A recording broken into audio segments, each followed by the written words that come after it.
everybody, welcome to Let's Talk Physical Media. I am your host, John, and this is the weekly show where we talk all things in the world of film and physical media. And just like every single week, we like to start the show off with the news, and it was actually a very slow week for news, mainly because last week, coming in late, we got Shout and Scream Factory's November announcements. This week, we really got some confirmations and some rumors. Now, the big thing this week, we finally got it confirmed that the Terminator is going to be coming to 4K Blu-ray on November 5th, 2024. That's the same day that over in the UK, they're going to be getting a Region B release on 4K of Paris, Texas, and also confirmed this week, The Third Man in a beautiful collector's edition that I would love to grab, but I imagine that's pretty expensive. So also with it coming out the same day as the Terminator, that's really the big one that day. Paris, Texas, not too far behind it. But we finally saw the official standard edition box art for the Terminator, and I think I like this one a little bit more than the steelbook. Now, I have that steelbook pre-ordered. I'm not too sure if I'm going to cancel that and get this standard edition. It's so close to the original art. I just don't know why they don't use the original art. It's right there for you, but, you know, they love to do that alternate artwork. And this one, at least, is still in line what I feel like is a Terminator poster. So, you know, no harm, no foul there. Either way, or we're really excited for what's inside there. So let's just hope it's a beautiful transfer, and that's coming on November 5th. And I just can't wait for that day. And then some of the rumors that were kind of going around this week was another M. Night Shyamalan movie coming to 4K Blu-ray, The Visit. That's really the one that kind of was the resurgence for M. Night Shyamalan. After Earth, that was kind of the movie that really like brought him back. He was really riding a low with The Last Airbender, Lady in the Water, The Happening, my God, which is still fun to watch. But then The Visit, and then Split, Glass. That's kind of how we got back to what M. Night Shyamalan is today, just making those thrillers, becoming the modern-day Alfred Hitchcock. But The Visit, a really good movie, a smaller movie. People really felt like that was the return to form for M. Night after going to Hollywood and making the big blockbusters, which don't really necessarily work for him. Even his best movies were still pretty small, contained movies, always taking place in Philadelphia.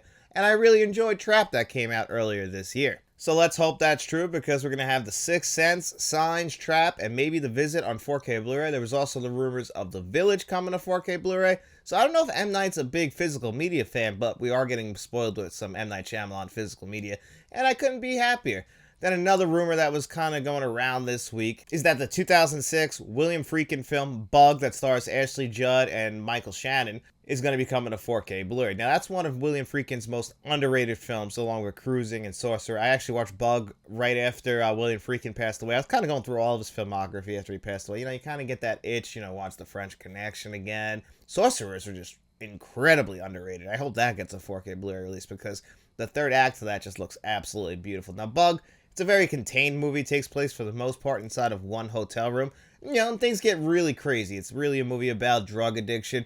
Michael Shannon gives another great performance. Later in this week, I'm actually going to review a Michael Shannon movie, Premium Rush. We'll talk actually more about that, because Mr. Smelly Potato donated some movies for me to give away. One of those movies was Premium Rush. I'm going to review that later in the week. And Michael Shannon, man, he's got some great range. He really is a very underappreciated actor, and he does a great job in the movie Bug. So I hope that one actually turns out to be true. I would love to grab Bug on 4K Blu-ray. And then one that we talked about last week that was just a rumor got confirmed finally this week, but not as a solo release. I mean, it might get announced for a solo release, but it right now is only going to be announced for this Zaz collection that will also include Top Secret and The Naked Gun. You know, Top Secret, that's the one in there I really don't want. I really just want Airplane on 4K Blu-ray, and I already own The Naked Gun. So what I'm hoping is that that triple pack does come out, and that Airplane will get its own solo release. Now, if that doesn't happen, I will grab that triple pack and probably just give away my Naked Gun 4K Blu-ray, because I'll have it in that triple pack, and I have to have Airplane on 4K Blu-ray. Again, one of the greatest comedies of all time that does still somehow hold up, even though some of those jokes probably wouldn't happen today. Still a classic comedy of the 1980s. I mean, it's coming right in at the beginning of the 1980s. In 1980, it's a classic comedy, and I can't wait for that one to be coming to 4K Blu-ray. So like I was saying, not really a crazy week in the world of physical media as far as the announcements go. We got some rumors, some that I really hope are coming true. The Terminator coming to 4K Blu-ray officially, which, we kind of knew because you're able to pre-order that steelbook. What do you guys think? Is that steelbook better or is that slipcover better? Let me know in the comments section below. And guys, we're just going to kick it over to the Q&A portion of this week's show. We got a couple of great questions for you guys, so let's just dive right into that. And the first question this week is from Beetlejuice. Now again, I'm not too sure if it's the real Beetlejuice, but I like to think the real Beetlejuice would check out this channel. He seems like he'd be a physical media guy. And he wrote, what are your favorite, most underrated Arnold Schwarzenegger's movies? One of mine is The 6 Days, but I never hear anyone talking about it. That is a very underrated Arnold Schwarzenegger movie. Now, the one that always jumps to mind, and many people have brought this one up, is The Last Action Hero. Now, I feel like that movie's kind of been redeemed. Here in 2024, more people are into these meta movies. There's so many meta horror movies that come out nowadays.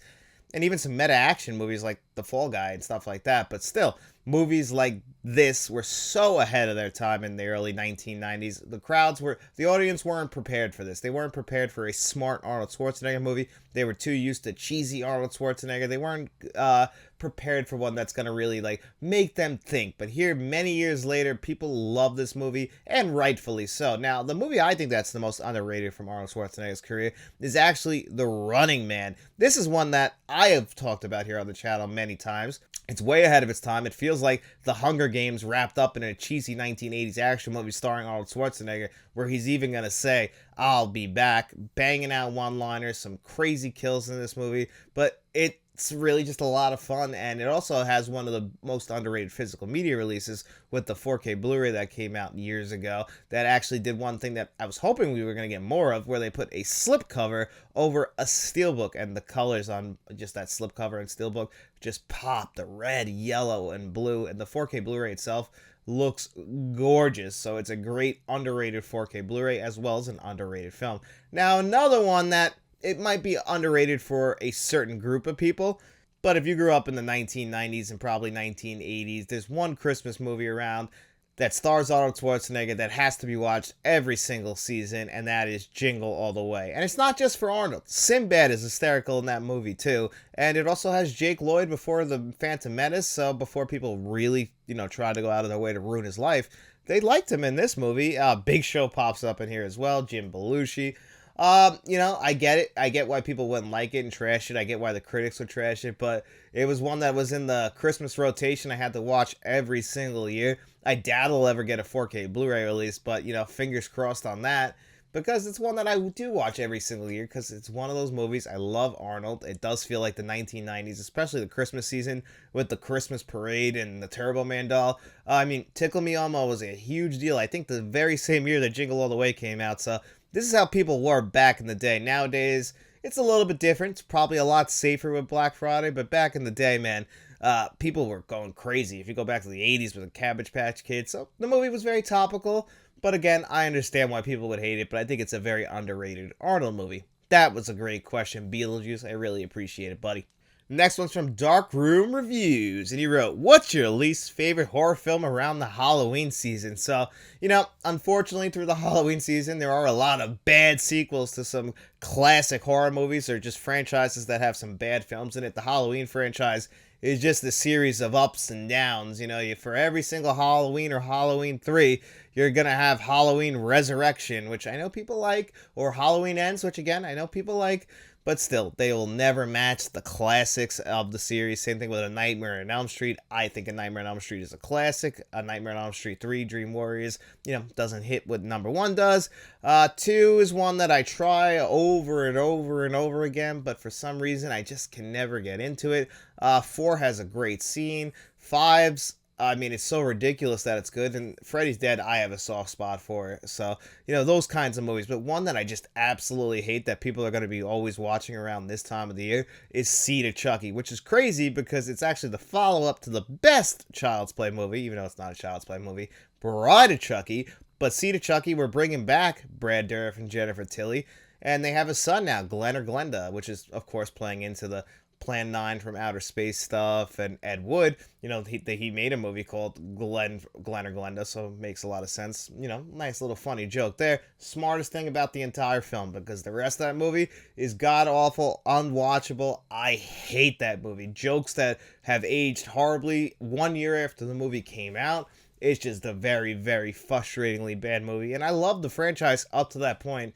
It's, it's very similar like the Spider-Man franchise where it sours me so much. I don't even think I gave Cult of Chucky and Curse of Chucky a fair shake. And I know people love that movie, those movies, and I haven't even gone back and checked out the series. The remake, the Child's Play remake starring Mark Hamill and Aubrey Plaza, that one's pretty good, but man, that Seed of Chucky, man, it's a bad movie. I can remember where I was when I first saw that.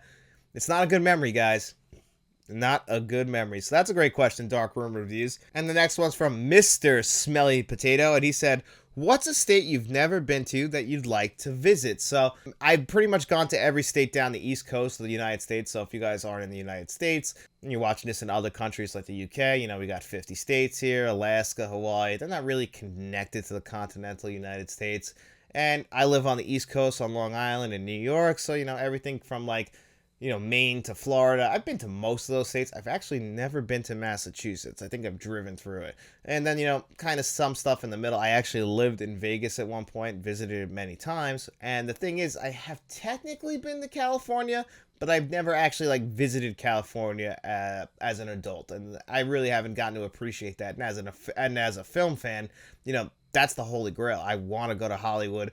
I want to see the Chinese theater. I want to see the New Beverly Theater, Quentin Tarantino's theater. I want to go maybe on a tour of the movie studios. I really just want to go to the theaters out there, try the food. So, of course, the state that I want to go to is California, but more specifically, Hollywood, California. And, of course, that's just the film fan in me. Would love to go there. There's other places. I would love to see the city of Chicago.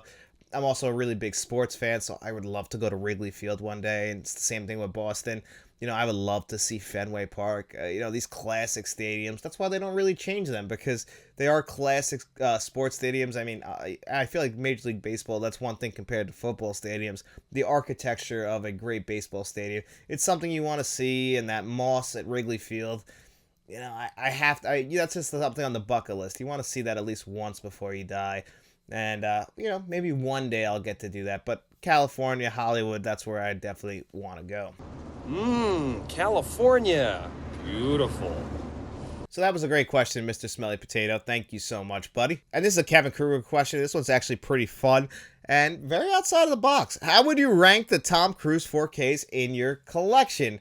And it's funny, I'm thinking about it, Tom Cruise really has so many movies on 4K Blu-ray, and I own most of them. I believe the only ones I don't own are Oblivion and the Jack Reacher movies, because I think those came to 4K Blu-ray, but I believe that is it. He does have some movies that haven't come to 4K Blu-ray, but for the most part, we've gotten very lucky.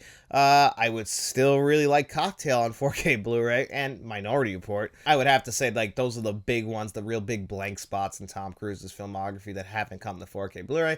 You guys know how much I love Tom Cruise. This was really hard to do, actually, because, the quality differences in these 4Ks is not huge. The way I was able to rank this, it's a bunch of different factors, how I feel about the film, how I remember the disc quality and audio quality. Some of these 4Ks I haven't really gotten to check out in at least 2 years, so I'm kind of going off of memory here, but for the most part, I've watched all these 4K Blu-rays in the last 2 years, so let's dive right in. And at the bottom, and I love this movie, so it kind of sucks to put it at the bottom, but just the way this movie was shot and the jump from Blu-ray to 4K Blu-ray wasn't huge. I'm talking about Collateral. This is one of Michael Mann's best films. I would even say it is his second best film behind Heat. Very similar movies taking place in LA. The thing about this movie that's significant is using the digital cameras. It does create a very distinct look that I think actually gets better in the movie Miami Vice, but he used it first here, and it just doesn't necessarily lend itself great to the 4K Blu-ray format. Next up is War of the Worlds. We have this on 4K Blu-ray, the team up between Tom Cruise and Steven Spielberg, but we don't have Minority Report. Now, this movie is actually pretty good, and the 4K Blu-ray itself is decent enough. It's just worth a rewatch. It's just out of the Steven Spielberg movies, I really want Minority Report. And I think this is actually the first 4K Blu-ray that MVD ever released. And I remember this actually got delayed because it wasn't going to have HDR on it. And they saw all the pushback on that, and they actually delayed it and put HDR on it. And it's a good 4K Blu-ray. But, Tom Cruise, the action star, this is when Tom Cruise was still doing dramatic roles. Dustin Hoffman won an Academy Award for this, won Best Picture. Tom Cruise, never an Academy Award winning actor.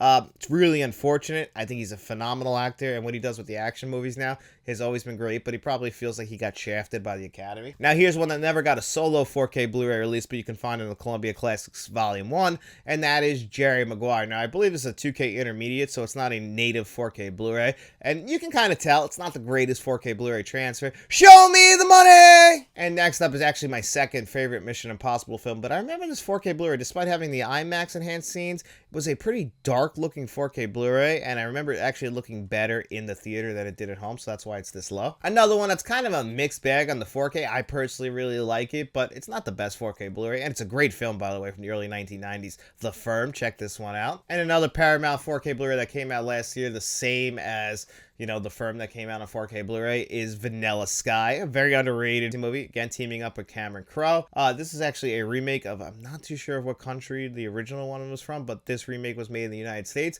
Very good movie, a little bit weird, and definitely the worst of the Mission Impossible movies, Mission Impossible 2, directed by John Woo. I've actually come around a little bit on this one. I appreciate it a lot more than I used to. It's still the worst of the Mission Impossible franchise, but all these Mission Impossible franchise 4K Blu-rays, for the most part, are great. Which brings us to Mission Impossible 3. This movie's pretty good. Philip Seymour Hoffman's amazing in it. It's definitely the ugliest looking of the Mission Impossible movies, but this 4K Blu-ray definitely makes the movie look better than it ever has, and some of the stuff actually pops off your screen. J.J. Abrams directed this one. Someone actually said that it kind of looked like an enhanced version of Alias. I think he was the showrunner on Alias, so I was like, yeah, I can see that. It does kind of look like Alias, which isn't a compliment. Mission Impossible Dead Reckoning Part 1, or now just Dead Reckoning, so these slipcovers will be worth some money one day because it's just Dead Reckoning now. But this is a great 4K Blu-ray. Again, I believe it was IMAX enhanced. We're going to be waiting a long time, I feel like, for the next Mission Impossible movie, even though we were kind of promised it would come out the next year. The one that started it all, Brian De Palma's Mission Impossible. This was produced by Tom Cruise. It's a very, very enjoyable movie, an ensemble cast. The 4K Blu-ray is great. I feel like it just doesn't get talked about as much. Mission Impossible is a great movie. It's just that, the franchise is kind of split into two in my head. You got Mission Impossible 1, 2, and 3. Then they took that break and then eventually came back with Ghost Protocol, and that's how we kind of got the modern-day Mission Impossible franchise. The most recent Tom Cruise 4K Blu-ray, Risky Business. This is also the one that put Tom Cruise on the map. I saw some people who didn't love this 4K Blu-ray. I can understand that. The movie itself is so underrated. I know everyone just talks about the one scene in this movie, and I get that. It's a famous scene, and it does give you chills, and you're like, okay, that guy's going to be a star. But the entire movie is great. Great score and soundtrack, too. Action star Tom Cruise, and he teamed up with Emily Blunt for Edge of Tomorrow. And this is the movie we've been waiting for a sequel for a very long time. I love time loop movies. Bill Paxton appears in this one. It's a good 4K Blu-ray as well. Good steelbook here. Not my favorite, but I always kind of appreciate this gunmetal gray and this flat finish to it, matte finishing to it. I like it. And then, of course, Top Gun, directed by Tony Scott. This is really what took Tom Cruise to that next level, made him a star, an A-lister. It's a fantastic film. Got a great legacy sequel as well. Anthony Edwards is great in this. Meg Ryan, her small role, is awesome in this movie. So many memorable scenes. Val Kilmer. And then we get a little bit of Rob Reiner here. A Few Good Men. Obviously most memorable for Jack Nicholson's one line in this movie: "You want the truth? You can't handle the truth." That's what this movie's most famous for. But Lieutenant Coffey here, I believe he was a lieutenant. He's a lawyer for the Navy. He is great in this movie, Tom Cruise. You get so many great performances in this movie. Just besides him and Jack Nicholson, Demi Moore is great in this movie. Kevin Pollak, just one of those guys who you always saw floating around the 1990s. When you give him something to sink his teeth into, he's always good. 4K Blu-ray is really good. I just love A Few Good Men. Mission Impossible 5, Rogue Nation. Now, this is a great 4K Blu-ray, and it's also a great film. One of the better ones in the franchise, I have to admit. A great follow-up to Ghost Protocol, and it leads to very well into the next film. And number 3, this is a very underrated Tom Cruise movie and a very underrated Tom Cruise 4K Blu-ray. And that movie's Days of Thunder. A lot of people said that this is just basically Top Gun on wheels. 100% true. I do not care. Either way, or this is an incredible movie. It's my favorite of the Tom Cruise movies. I understand that's completely biased. It's not the best Tom Cruise movie.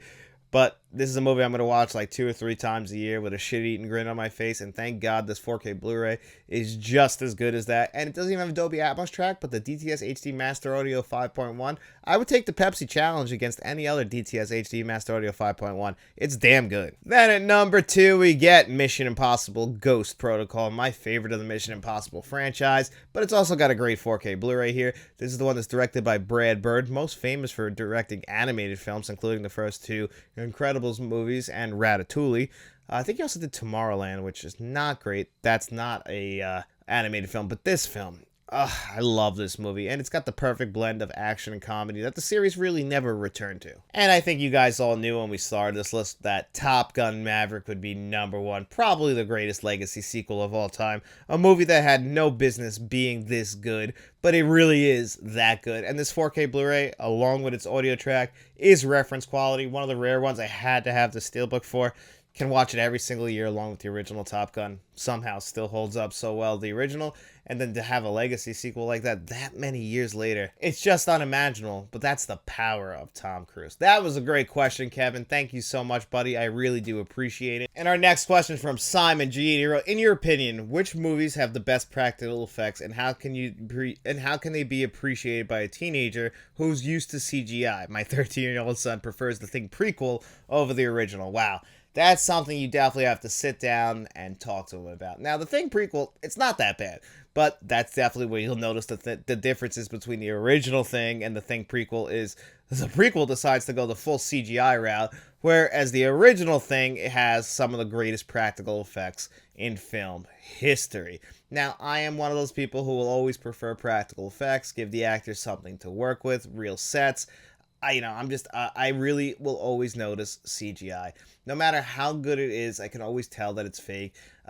Maybe it's a curse for me, but obviously there's other people out there who could always see that. And, the argument that people will push back with you is, and I understand this completely, is some of those practical effects from the 1980s, or if you even go even further back to like the 1950s, look absolutely atrocious. And I get that. I completely agree with that. Maybe I'm being a little bit biased, because that's just kind of the movies I grew up with. Eventually CGI did come around in the 1990s when I was growing up, and you had movies like Jurassic Park that kind of used a combination of the Stan Winston practical effects and brand new groundbreaking CGI, something they did a couple of years earlier on in the movie Terminator 2, with the liquid metal. They didn't overuse it, though. They would use practical effects, and you can look this up. You would think that it's a CGI effect when the T-1000's head gets blown out. It's got that big dot in its head, but that's a practical effects that they just kind of finished up with CGI. And the problem is when we shifted to complete CGI stuff, it just takes me completely out of the movie. You go back to movies like The Thing. That is the best example, I think, of practical effects. It is done so well. Then you go back to Dawn of the Dead with Tom Savini. That's really the movie that put his practical effects on the map. And I love it for that. All the Argento movies, using real practical effects, using squibs, like all that stuff. You don't need to use fake blood and all that, the real squibs. I get it. This is probably stuff that bothers the actor more than anything, and I can appreciate that. It's definitely easier on the actor to work in a controlled environment with CGI effects, but, you can always tell that they are trying to act around something that's not there. And I think it really does take away from the movies. Now, 1980s movies, they always use practical effects. And yes, I agree, some of that stuff would look really bad in like some of the Friday the 13th movies. But again, some practical effects are done so cool. Look at movies like Taxi Driver, even not in the horror genre. The way they do that final shootout and how they had to like attach to get the squib to work when Robert De Niro gets like shot in the neck, and we see that blood splatter. Because of how the cameras were, there was actually a fish hook attached to that they were able to pull off that would set the squib off so the blood would shoot out, then De Niro would grab his neck. That stuff today would just be complete CGI, and you would notice it, but you probably would think, it's not a big deal. And I think that's just kind of where this generational gap is. They might actually feel those nostalgic feelings that you and I feel about practical effects and those cheesy 80s effects or 70s effects.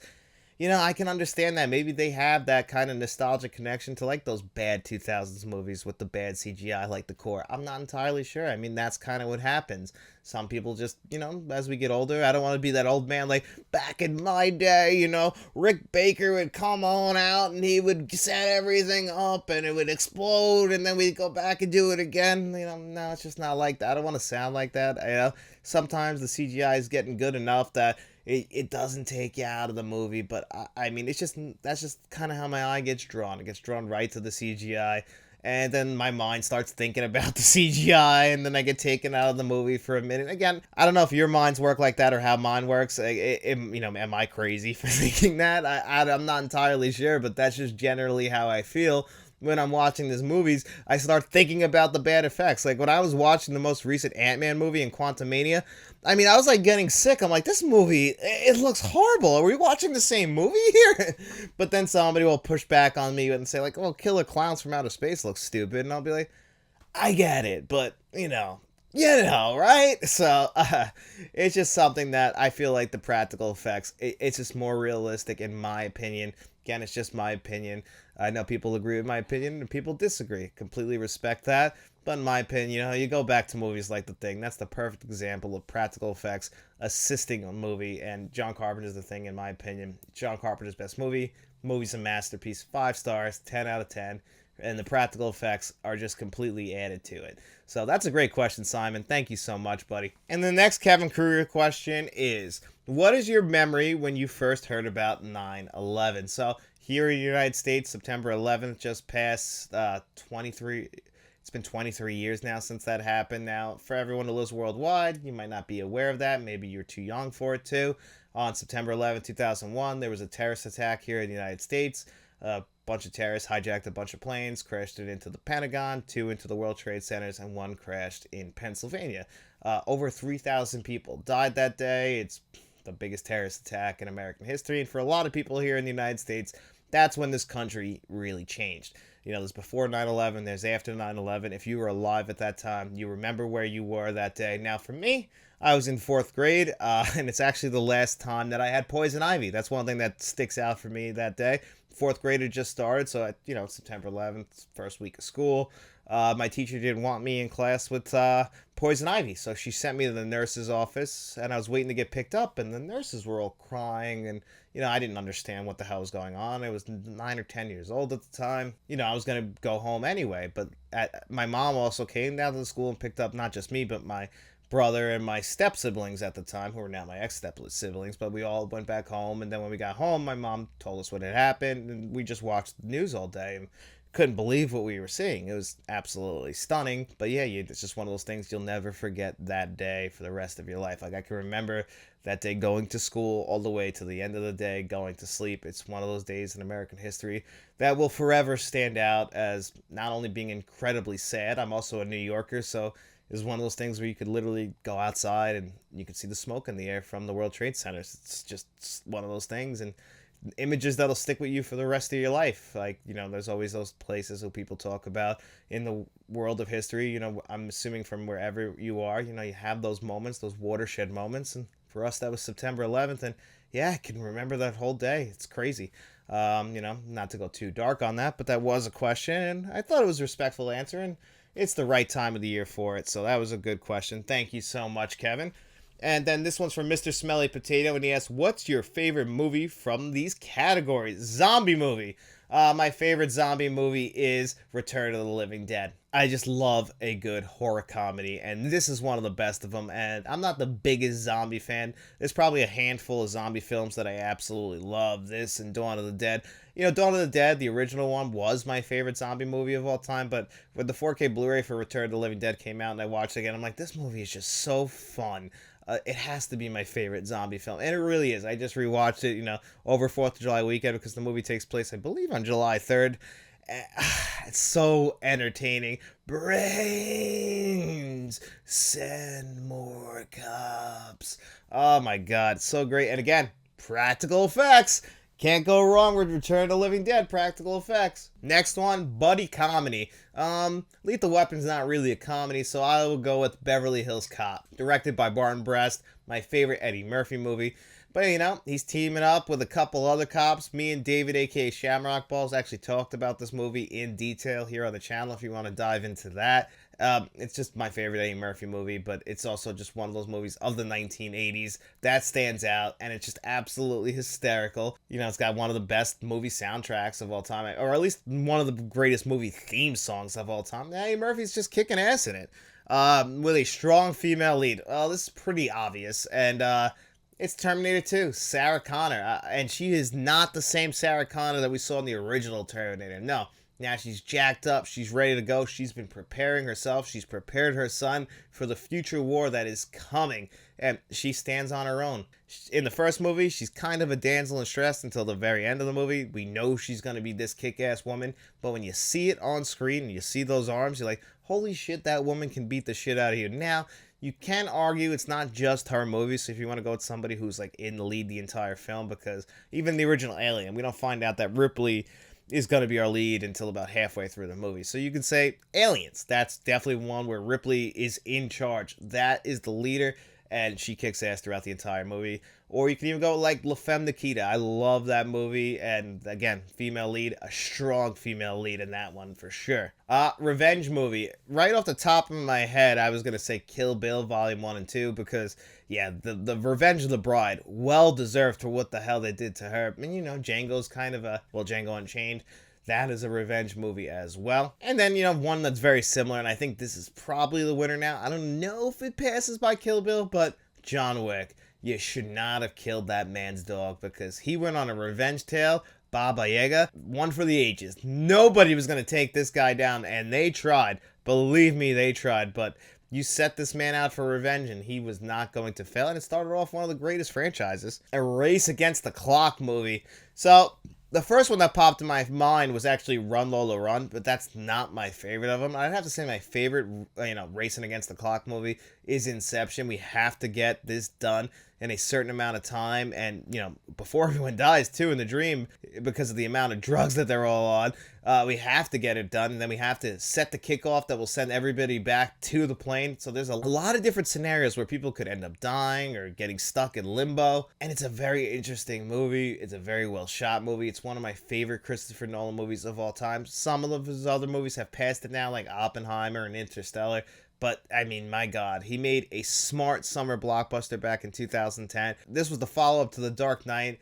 I know that people nowadays kind of shit on Inception just because I guess it's, the cool thing to do, but I still love Inception. And then Hostage movie, and I'm going to go with Dog Day Afternoon. That movie is a masterpiece. John Cazale, another one of the movies he was in. He wasn't in too many movies, but every movie he was in was nominated for Best Picture. This movie being no different. Directed by Sidney Lumet, one of the greatest directors of all time, and of course stars Al Pacino. He's holding up a bank, so he's holding some hostages.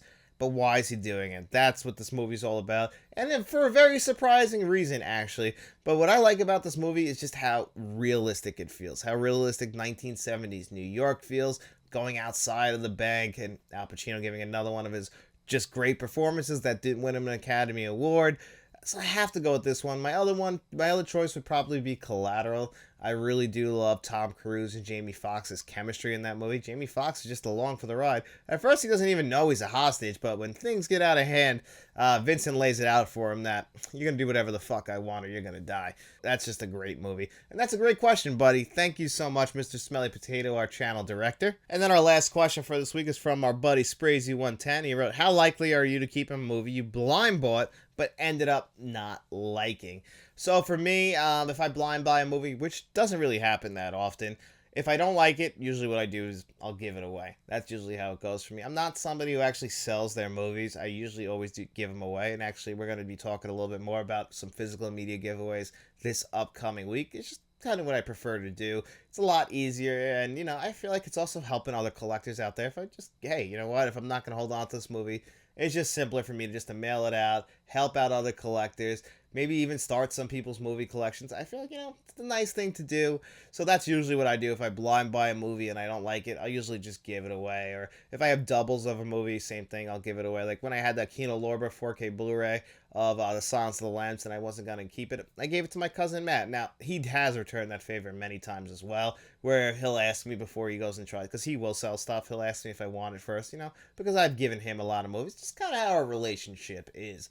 So that's usually what I'll do. But I usually don't blind buy movies just to avoid that happening. Usually I'll check them out on streaming first. I'd rather spend like the $3.99 before I spend at a bare minimum like $25 on a movie that I have never seen before. Unless it's a smoking deal. If it's like a $10 4K Blu-ray, it might be worth it to just at least try it. And again, worst case Ontario, I give it away. So that was a great question as well, Sprazy110. I really do appreciate that, buddy. And thank you guys all for being here with me on another episode of Let's Talk Physical Media. I hope you guys enjoyed this show. And if you did, don't forget to hit that like button, hit that subscribe button, share this video if you could. And we have channel memberships, guys. If you want to become a friend of the channel, a producer like John Doe Juggler or Jason Martin, or even a channel director like Mr. Smelly Potato and Frank from Frank's Medium Reviews, you guys can do all that just by looking in the description below. But guys, if you got no money to throw away, don't worry about it at all. We just appreciate you guys checking out this video. We hope you enjoyed it. And if you did, get out in those streets, tell your friends about us, and then we'll be seeing you around.